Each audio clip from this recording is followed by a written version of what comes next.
Welcome to our channel. Today we how to update Shopify upsells with Zipify OCU step by step clearly. To update Shopify upsells using Zipify OCU, first, log into your Shopify admin panel.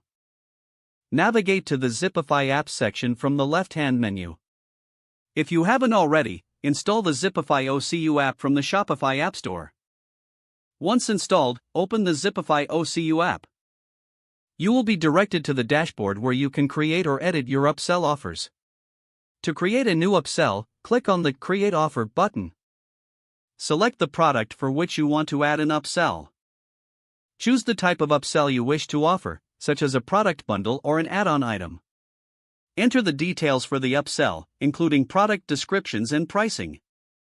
Customize the appearance of the upsell to match your store's branding. Utilize the preview feature to see how your upsell will appear to customers. Once satisfied with the offer, click the Save button. To activate the upsell, toggle that active switch to the on position.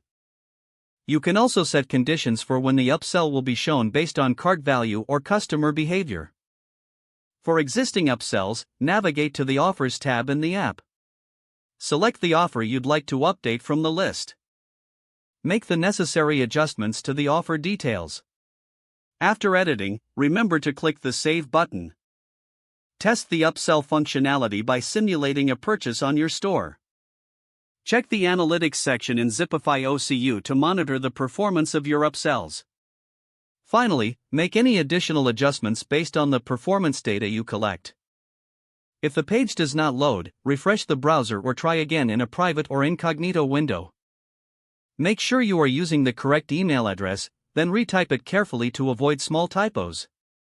If your password is not accepted, use the reset option and create a new strong password you can remember.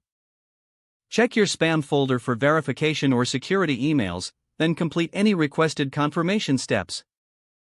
Enable two-factor authentication if available to improve account security and reduce unauthorized access risk.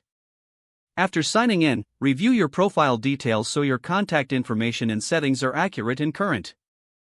If you see an error message, note it down and try again after restarting your device and internet connection. Don't forget to like this video and subscribe to our channel for more step-by-step tech guides.